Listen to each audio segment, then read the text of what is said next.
Welcome to the Art and Science of Thriving. Here, we explore psychological science on human flourishing and ancient wisdom teachings on the art of creating a flourishing life. I'm Dr. Kimberly Sogge, a scientist, practitioner trained clinical and health psychologist, and I'm on a mission to help you realize your full potential. Let's dive in.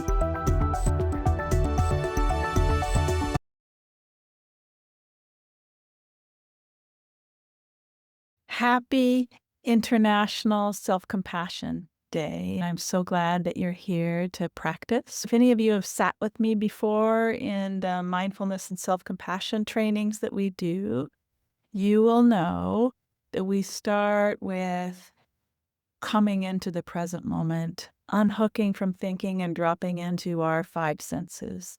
So the first of the three main components of mindful self-compassion is mindfulness. So let's drop into the body and welcome yourself into this space. Maybe greeting yourself like you would greet a dear friend. I'm placing a hand on my heart, but maybe placing a hand anywhere on your body, because this is just a reminder that we're bringing not only awareness of the present moment, but also loving, connected awareness. So bringing a warmth to our practice today. And let's begin by just orienting to sound.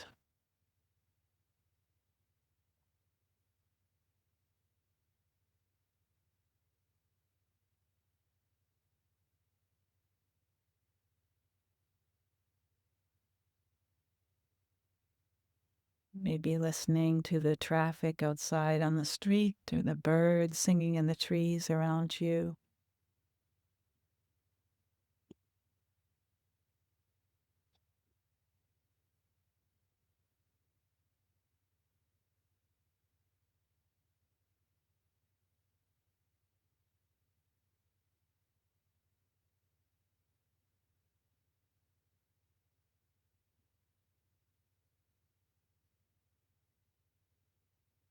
Just unhooking from thought and orienting to the sounds that are washing over us all the time like waves.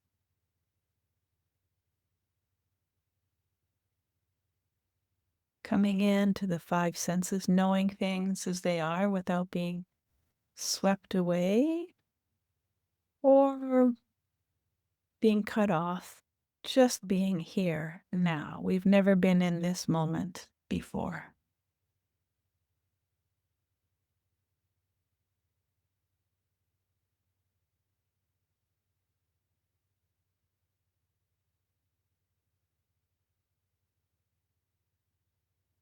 Letting yourself be caressed by sound.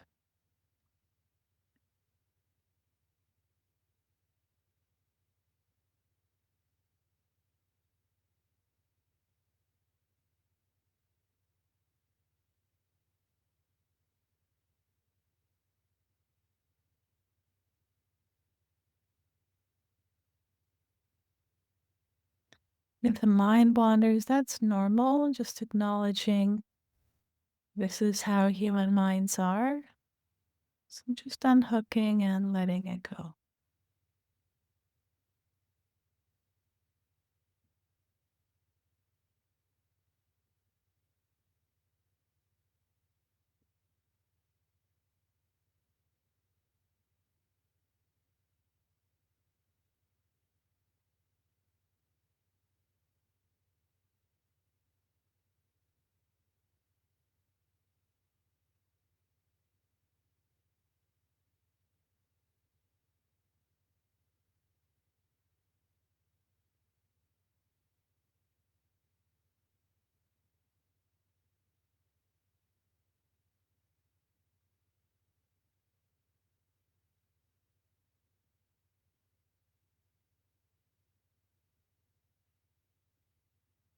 Resting in this bath of sound.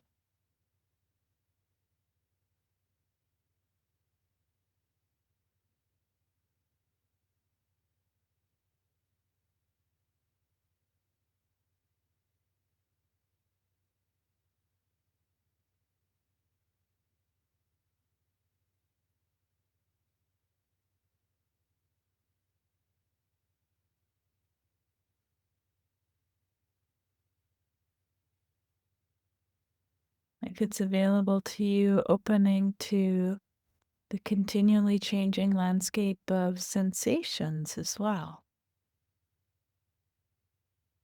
Might be the breeze on your skin.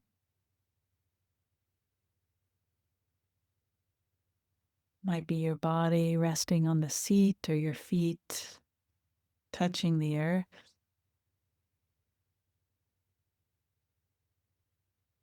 See if you can let yourself be in an easy, receptive posture in relation to touch.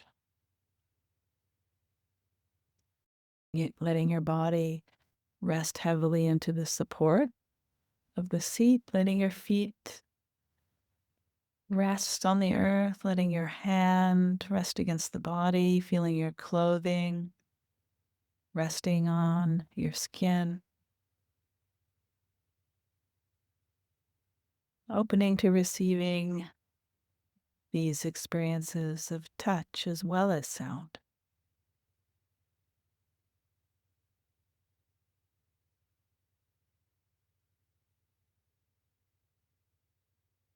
Noticing the different temperatures in different areas of the body. Right now, my hand is on my heart, so it feels warm. And skin is exposed to the air, so it's feeling the gentle movement of the cool air over the skin. So bringing this friendliness and curiosity just to the five senses.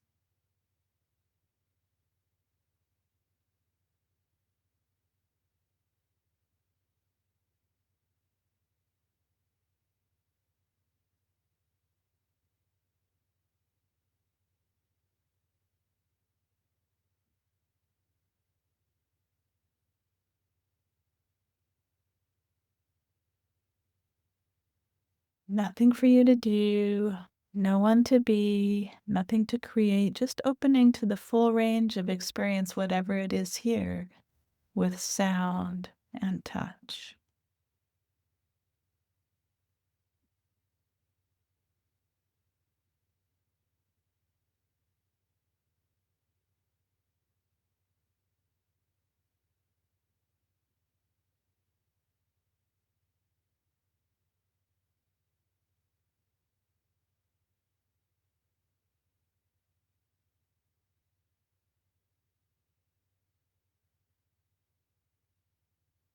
Letting yourself experience the support of the earth, of the chair, of the touch of the air, the touch of your own hands.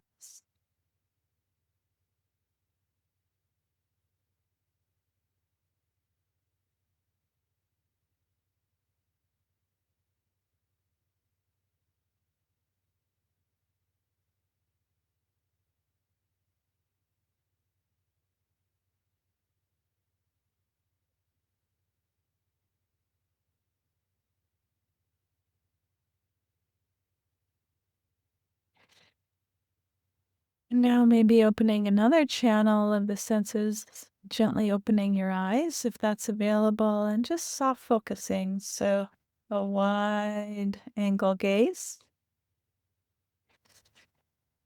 And not particularly narrowing in on any object, but just opening the wide angle gaze to softly receive light. Everything around you is traveling at the speed of light if your eyes are open. So just let the information come to you.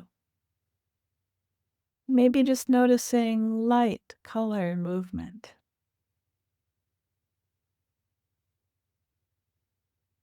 Seeing if the mind can unhook from naming or narrating what you're seeing and just letting there be an experience of spaciousness, insight.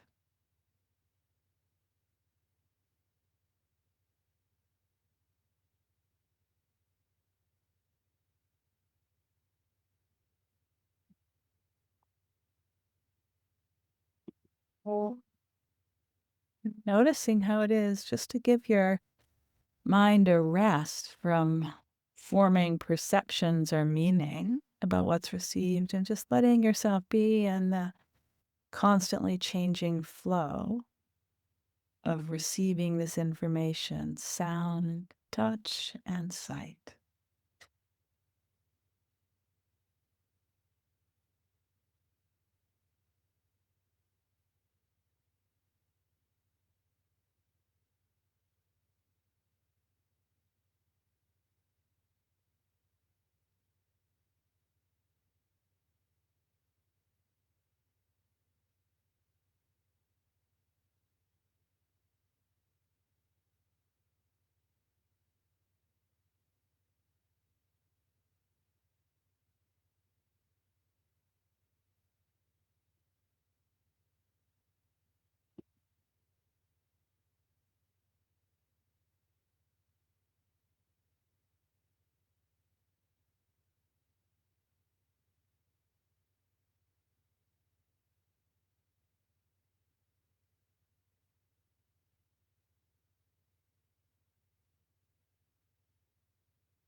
Now maybe opening to the olfactory sense.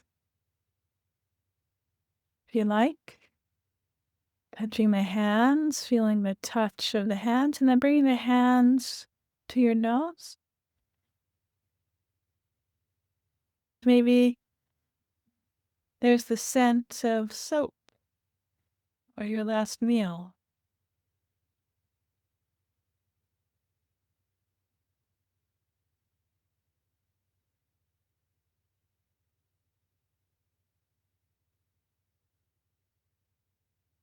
Noticing the scent of the hands.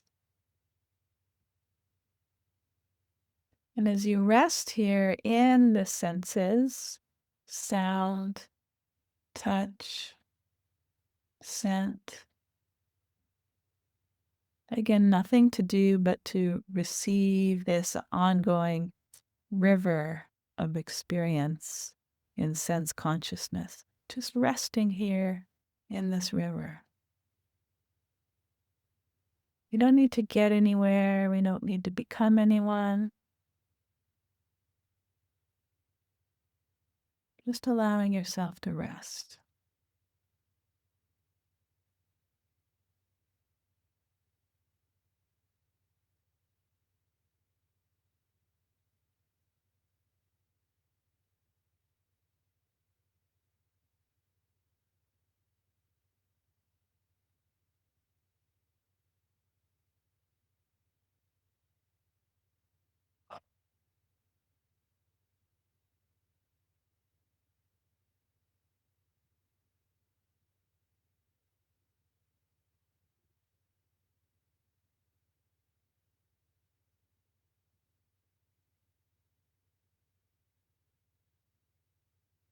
Notice the quality of mind that's here as we gently unhook one sense at a time and come into the body's connection with this ever-changing world.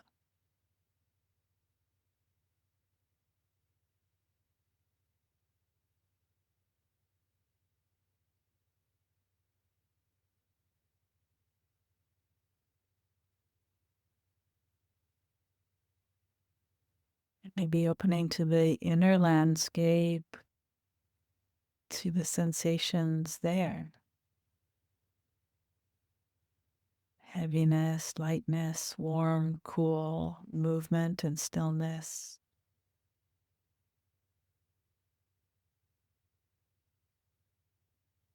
We rest in this ever-changing river of being alive,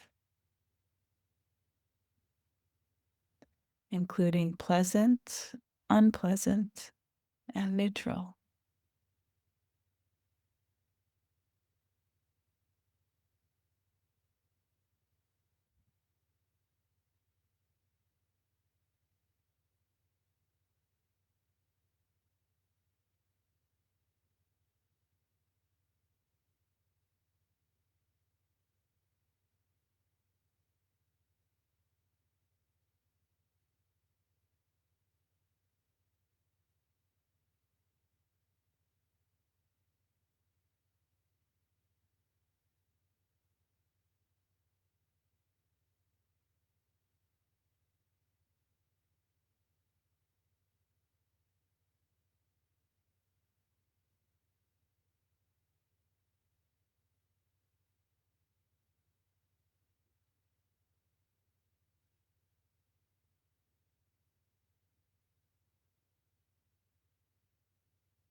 And noticing this quality of mind,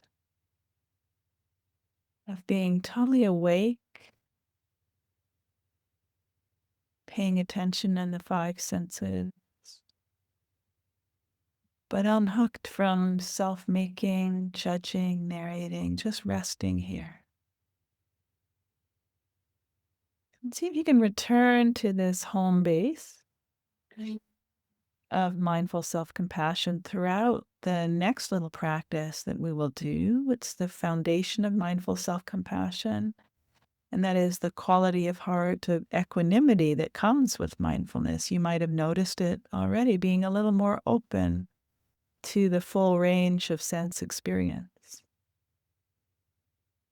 The second part of mindful self-compassion that we're celebrating here on the International Day of Self-Compassion is common humanity. This is recognizing that so much of our moment-to-moment experience is not personal. It's just part of being alive and being human here and now. So often we relate to our experience by denying, controlling, or attacking the one who's in the experience. Just now, we practiced opening with mindfulness to the changing nature of experience, but next we're going to turn to common humanity, which helps us bring compassion to the experiencer, to the one who's in the experience. And rather than making a self that has to defend itself or that parts of us feel needs to be blamed or judged or attacked for having difficulty, which is just part of every human life, we're going to practice orienting to our experience from the lens of common humanity. Now, many of us find it much easier to bring compassion to another person than we do to ourselves. Almost 2/3 of people find it easier to bring compassion to someone else who's encountering a difficult experience than we do to ourselves. So this next practice, I'm going to ask you, I'm being respectful of what you can do today, to bring to mind a difficult experience, maybe a situation where you were challenged, where you failed, where you lost someone or something, where you didn't get what you needed, and maybe choose something that's between a 4 and a 5 in a scale of intensity, because we're not wanting to overwhelm, but we're just wanting to choose something that brings a little heat to it. So bring to mind maybe a time when someone you really cared about said something difficult to you or was disappointed in you. And maybe notice where you feel that in your body.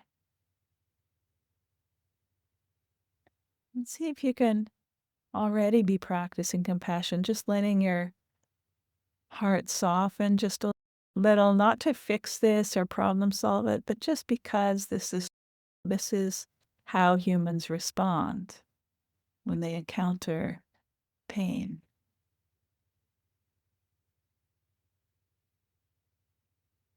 Just opening to let yourself feel this in this human body.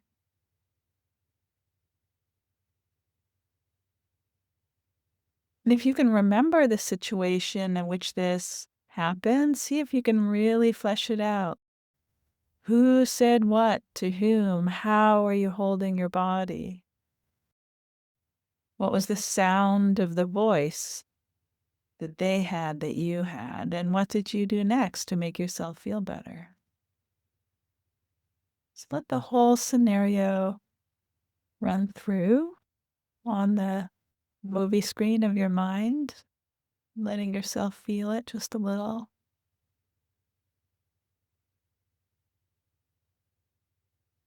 So I really want you to notice the posture, the stance, maybe the tone of voice that you had when you spoke to yourself in that internal speech that most of us have. Not all of us do, but maybe even the images that you had.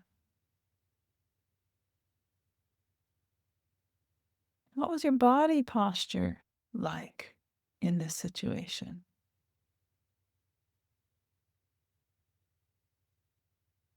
And maybe take a moment to just write down some notes. We're all anthropologists in our own experience, so note down, how was my tone of voice? How was my body posture? What was my attitude towards myself? What words did I say?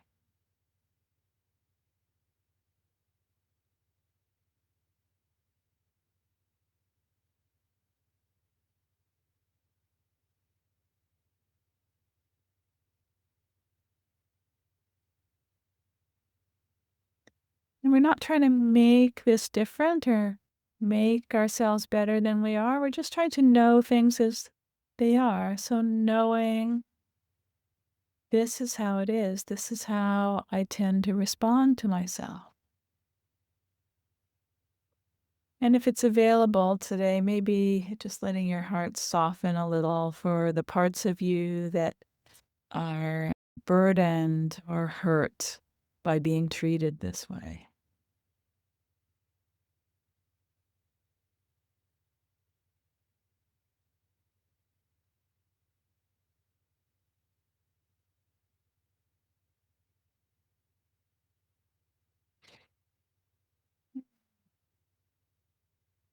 Now I'd like you to switch channels a little, and I'd like you to bring to mind a friend that you really care about, a loved one.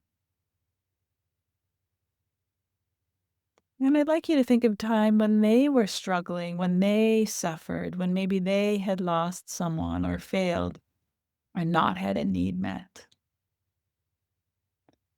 And just let them form in your mind's eye.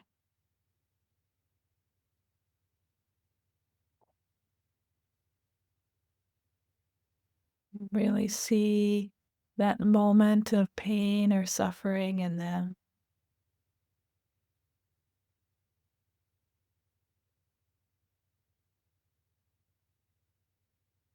And maybe notice your stance towards them, your attitude, your posture. Maybe there's an impulse to do something, just noticing that impulse in your body.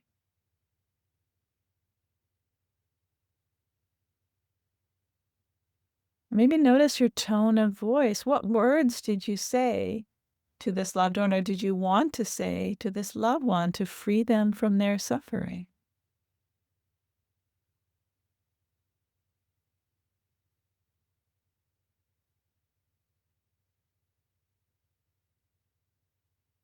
Now, maybe take a little break and just jot down some notes about what you noticed there.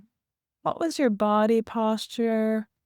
What was your stance? What was your tone of voice? What were the words that you wanted to say? How did you want to help this beloved one when you saw them suffering? And just take a moment now to take a few notes about that.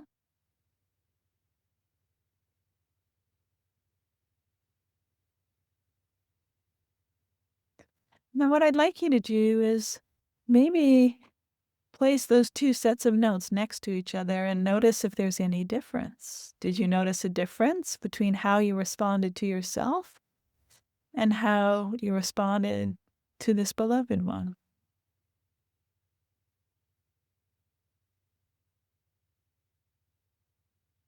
And as I said, about two-thirds of people find it much easier to be kind and compassionate towards another being who's suffering than they do towards themselves.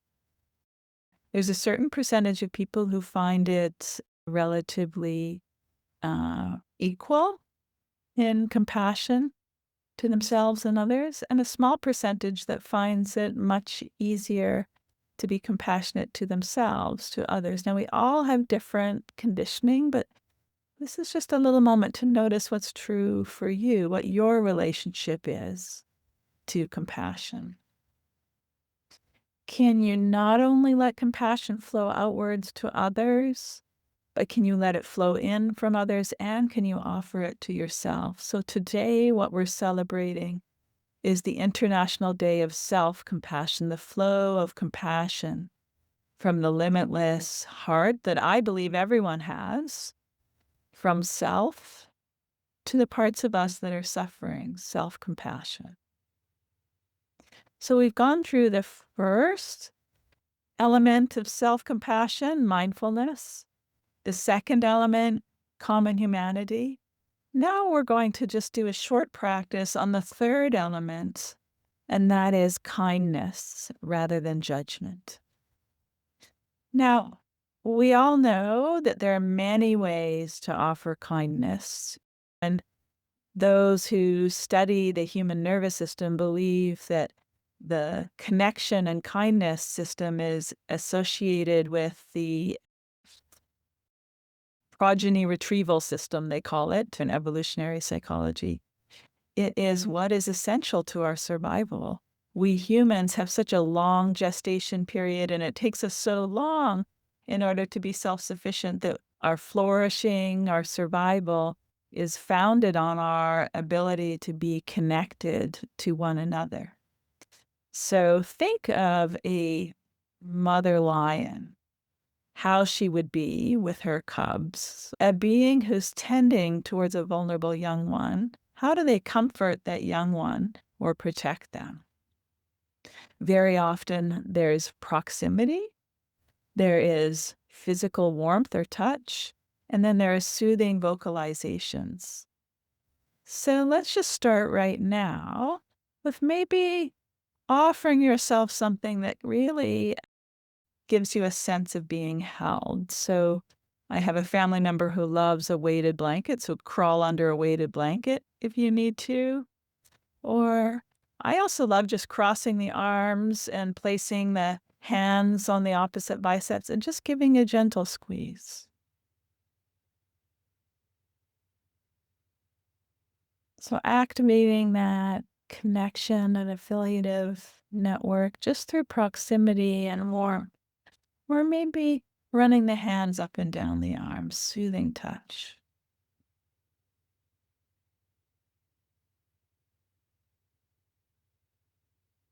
Or maybe you'd like to place one hand on a cheek,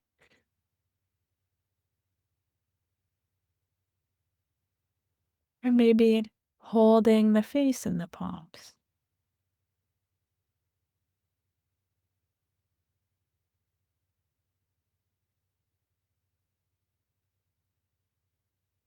Or maybe one hand on top of one another on the center of the chest and just pressing inward.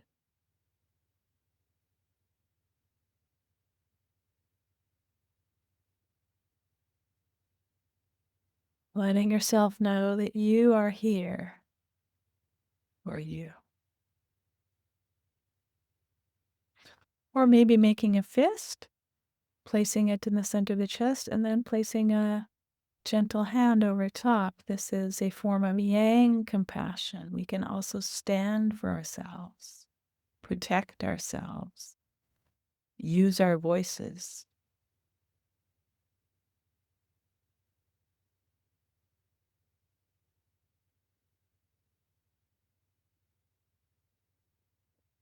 We've practiced presence and soothing touch. Let's also practice soothing vocalizations. So this was quite a shock for me when I first started practicing it. I was training for a marathon, and I hadn't realized when I was really suffering on the latter phases of a long run on Saturdays and the body's really suffering.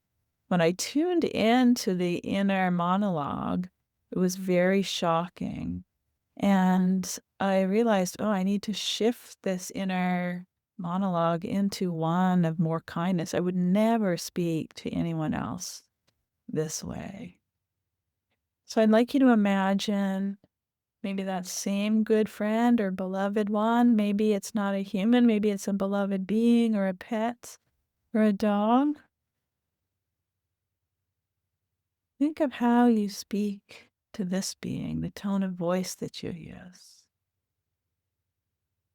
Sometimes it's all in the tone.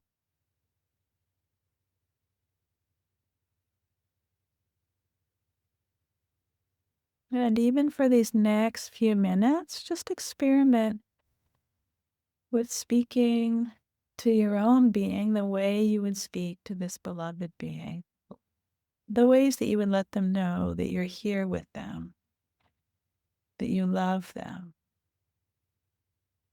that you're motivated to protect them and help them get their needs met.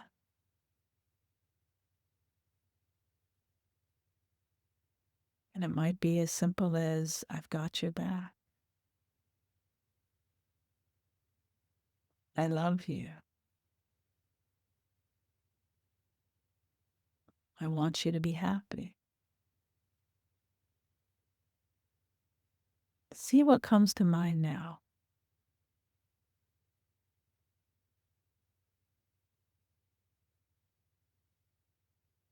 And for many of us, saying these words so directly might feel out of reach. So if that's true for you, I invite you to work with your system to offer something that's just an intention. May I learn to be kind to myself. May I learn to love myself. May I learn to have my own back.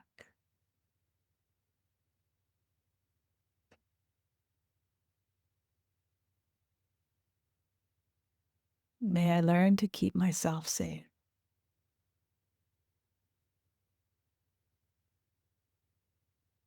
So just for this few moments, take the time to let the most vulnerable parts of you receive these words of courage, kindness, and compassion.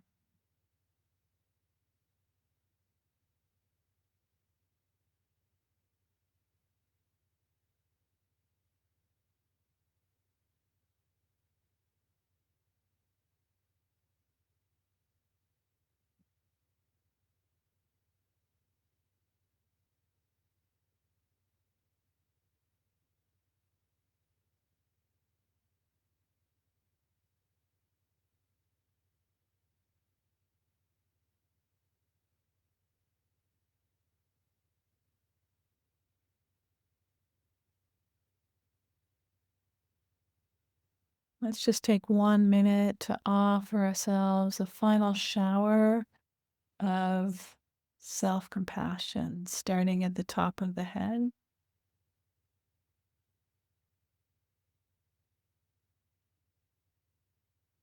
And letting it saturate through every part of your system.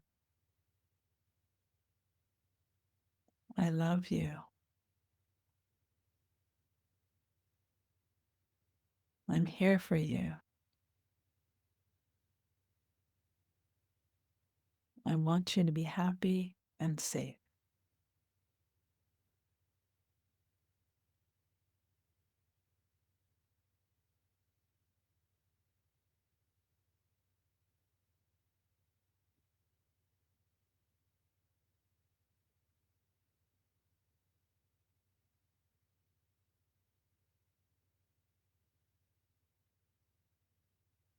And then just let go of the practice and just rest here in your own good company for 2 or 3 breaths. Notice the quality of mind that's here after that good almost 40 minutes of soaking in these qualities of heart-mind that we call mindfulness and self-compassion. May you take this energy out into the rest of your day and continue to celebrate the International Day of Self-Compassion in whatever way is generous and non-harming to you. Thank you so much for your practice, and thank you for who you are and what you bring to the world. I'm so glad that we're here together.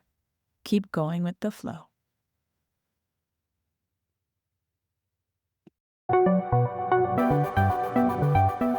Thank you for tuning in to another transformative episode of The Art and Science of Thriving. If today's discussion resonated with you, don't keep it to yourself. Share this episode with family, friends, and anyone who could benefit. Remember, transformation starts in the mind and has the power to ripple throughout your life and the world in amazing and unexpected ways. To go deeper, Visit our website to explore meditations, classes, retreats, and resources designed to deepen your connection to flow and to open to thriving like never before.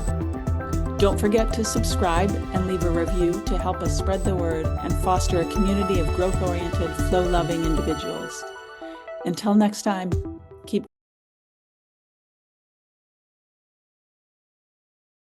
trusting the flow.